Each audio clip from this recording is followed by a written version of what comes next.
Interesting sir, इसको मैं दोबारा आऊँगा तो और थोड़ा एक्सप्लेन कराऊंगा आपसे कि ये जो पेरिफेरी वाले लोग हैं वो एक छुपे रुस्तम है और एक जिसको तो एक साइलेंट ग्रोथ इस देश में देखने को मिल रही है। अनिल सर, पूरी स्टडी ये कहती है, इसलिए हमने 2-3 बार पूछा कि बहुत कंजर्वेटिव लेके चले हैं शुक्ला जी, उसके बावजूद एक जैसे लगता है कि एक साइलेंट वेव चल रही है और कंजम्पशन का पैटर्न बदल रहा है और मिडिल क्लास का साइज बहुत बड़ा होता हुआ दिख रहा है। और वो हम लोगों को, जब हम लोग हाई फ्रिक्वेंसी नंबर, मतलब हम तो सालाना नंबर को भी हाई फ्रिक्वेंसी कह लें इस कॉन्टेक्स्ट में, चूंकि यहाँ पे 20-30 साल की बात हो रही है, तो वो दिखता है ऐसा कहीं कहीं पे नहीं भी दिखता है कि हाउस होल्ड इनकम हो सकता है उतनी नहीं बढ़े। आपको ऑब्जर्वेशन क्या है कि ये जो स्टडी है प्राइस की, ये कह रही है कि बहुत तेजी से गेम बदल रहा है और इसको सब्सटेंशिएट कर रही है मॉर्गन स्टैनली की वो स्टडी जो कह रहा है 10 साल में आपकी जीडीपी जो है क्लोज टू $8 ट्रिलियन पहुंच जाएगी। नीरज जी, मुझे तो कोई सरप्राइज नहीं है, क्योंकि ये जो बदलाव है हम पिछले 20 साल से देख रहे हैं। अगर आप 2001 का सेंसस देखें, 2011 का सेंसस देखें, तो इंडिया में सब्सटैंशियल ट्रेडिंग अप हुआ। मतलब कि जो पैदल चलता था साइकिल पे था, जो साइकिल था वो 2 व्हीलर पे था, ऐसे ट्रेड अप हमें साफ दिखा था बिटवीन 2001-2011। और आगे अभी हाल में जो आप मॉर्गन स्टैनली रिपोर्ट, उसके पहले 2 हफ्ते पहले ये यूएनडीपी का रिपोर्ट आया है कि उन्होंने कहा कि 2005 और 2021 के बीच में भारत ने 415 मिलियन लोगों को गरीबी रेखा से ऊपर उठाया है। तो अब ये सब जो संकेत दे रहे हैं, और फिर दूसरे तौर में जो 12 साल पहले 430 मिलियन लोगों के पास 430 मिलियन लोगों के पास बैंक अकाउंट नहीं थे, और आज सबके पास बैंक अकाउंट है। तो आज देश में हर गांव में बिजली पहुंच गया है, तो सड़कें बदल गई हैं। जो 20 साल में जो रूरल रोड्स का जो ग्रोथ हुआ है, पूरा कनेक्टिविटी इंप्रूव है। तो अगर आप इंफ्रास्ट्रक्चर देखें और जो सारे संकेत देखें, तो मुझे कोई सरप्राइज नहीं है जो राजेश जी का डेटा प्रोजेक्ट कर रहा है। अब ये फाइनल नंबर्स में फर्क पड़ेगा, बट डायरेक्शन और ट्रेजेक्टरी में कोई फर्क नहीं पड़ेगा, वो तो साफ नजर आ रही है। अनिल, एक सवाल और आपसे, ये जो बीच बीच में आलोचनाएं होती रहती कि ग्रोथ हमारी नहीं आ रही है, हाउस होल्ड इनकम गिर गई है और गाँव में जाइए तो रोजगार नहीं है, ये सब तरह तरह की जो हम लोग बीच बीच में सुनते हैं, इसको कैसे हम लोग समझें? क्योंकि हमको तो ये स्टोरी ये दिख रही है कि एक स्टीडी पेस पे हम बढ़ते जा रहे हैं, बीच बीच में एवरेशन हो सकते हैं कोई, लेकिन कई लोग इसकी बड़ी तकड़ी तीखी आलोचना भी करते हैं। वो तो करना ही है, वो तो आलोचना हम समझ सकते हैं, क्योंकि नीरज जी जो बदलाव आता है ना, और इस तरीके, जिस तेजी से बदलाव आ रहा है, कुछ लोगों का नुकसान होगा। जैसे कि आप उदाहरण दीजिए, कल को रोबोज आए हमारे बिजनेस में, जर्नलिज्म में ले लीजिए, और हम काफी हमारे भाई लोगों के, बहन लोगों की नौकरी छूट जाएंगी। तो ये, लेकिन उनको और कहीं रीस्किलिंग करके नई नौकरी मिल सकती है। तो ये तब्दीलियां जब होती है ना, तो किसी का नुकसान तो होगा ही होगा। बट आप ये जो राजेश जी का डेटा है, ये मैक्रो लेवल पे प्रोजेक्ट कर रहा है, कि इंडिविजुअल लेवल पे स्टोरी अलग होगा, बिकॉज आपने शुरू में जो हाई कंसंट्रेशन है जो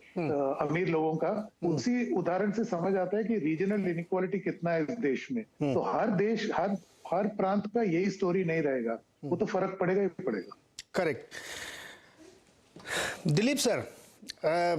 संजय जी, मैं आपके पास इसलिए बाद में आ रहा हूं क्योंकि मार्केट इन सारी चीजों को उसको डाइजेस्ट करना और खुश होना है बहुत ज्यादा। दिलीप सर, ये ब्रांड इंडिया और जो 10 साल का आंकड़ा है ना मॉर्गन स्टैनली वाला या शुक्ला जी वाला, जो थोड़ा सा और लंबा, जो बड़े प्रोजेक्शन दे रहा है, दोनों को आप देखें तो मैं ये भारत के संदर्भ में, ब्रांड के संदर्भ में, इंडिया की पोजिशनिंग के संदर्भ में आपसे समझना चाहता हूँ, क्योंकि आप ब्रांड गुरु हैं, क्या ये सही बिल्कुल ट्रैक पे इंडिया पोजिशनिंग कर रहा है अपनी? मुझे लग रहा है कि जो इंडिया का ब्रांडिंग स्टोरी होगा, वो अगर हम मिडिल क्लास की ब्रांडिंग स्टोरी बनाए, तो इंडिया का जो अट्रैक्टिवनेस है इन्वेस्टमेंट डेस्टिनेशन के तौर से, वो बढ़ेगा। तो मेरे ख्याल में ये, जैसे राजेश जी ने प्रेजेंट किया है,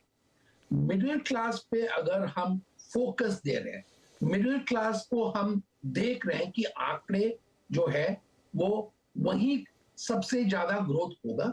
तो मुझे लगता है कि इससे इंडिया का जो छवि है बाकी देशों के सामने, इंडिया का छवि जो है वो बहुत ही ऊपर जाएगा। और ये जो आगे 20 साल की बात कर रहे हैं, उसमें एक और चीज है जो राजेश जी ने अभी पूरा डिस्कस नहीं किया, पर इस मिडिल क्लास का जो एज प्रोफाइल होगा वो भी ज्यादातर कंजम्पशन फेज के लोग होंगे। तो इसमें महत्वपूर्ण बात यह है कि ये जो लोग हैं वो उनके उम्र ऐसे नहीं होंगे कि वो सेविंग से खाने वाले हैं और उस सेविंग्स इतना बड़ा होकर वो मिडिल क्लास में ही रहा, क्योंकि इसमें जो है ज्यादातर लोग इस क्लास में आ रहे हैं क्योंकि उनका इनकम लेवल्स, उनका कंजम्पशन पैटर्न्स, उसके वजह से वो यहाँ आ रहे हैं। तो ये जो है बाकी देशों के तुलना में इंडिया का एडवांटेज बहुत सारे हैं, पर दो एडवांटेज जो इंपॉर्टेंट है जो राजेश जी की डेटा से निकल रहा है कि मिडिल क्लास जो है वो कंज्यूमिंग क्लास है, मिडिल क्लास जो है वो अर्निंग क्लास है। और अगर उसमें मैपिंग करें डेमोग्राफिक डेटा का, जैसे अनिल जी ने कहा कि ये जो प्रोजेक्शंस नए नहीं है, ये प्रोजेक्शंस जो है कुछ सालों से ये बदलाव आ रहा है। अब जाकर इसका मैच्योरिटी फेज पे हमें उसका एडवांटेज लेने का बहुत जरूरी है, क्योंकि ये जो सर्कमस्टेंस है वो दोबारा लौटने वाला नहीं है। तो अभी जो ग्रोथ हो रहा है उसके हिसाब से हमें प्लान करना चाहिए, बाकी देशों को ये प्रोजेक्ट करके दिखाना चाहिए, और जो भी डेटा है अगर वो डेटा वैलिड हो और स्टैटिस्टिकली प्रूवन हो, जैसे आपने कहा कि मॉर्गन स्टैनली का डेटा से तुलना करें तो इसमें कंपैरिजन पॉजिटिव है, और ये दोनों आंकड़े अगर बाकी जो देश में कंपनीज है वो देखते हैं, वो कैलकुलेट करते हैं, उसके लिए हमारे बहुत लाभदायक होंगे ये डेटा। जी संजय सर, आंकड़े आपके सामने है, डिटेलिंग भी हम लोगों ने थोड़ी करी है, और मार्केट के लिए एक बहुत बड़ा क्लास तैयार हो रहा है। और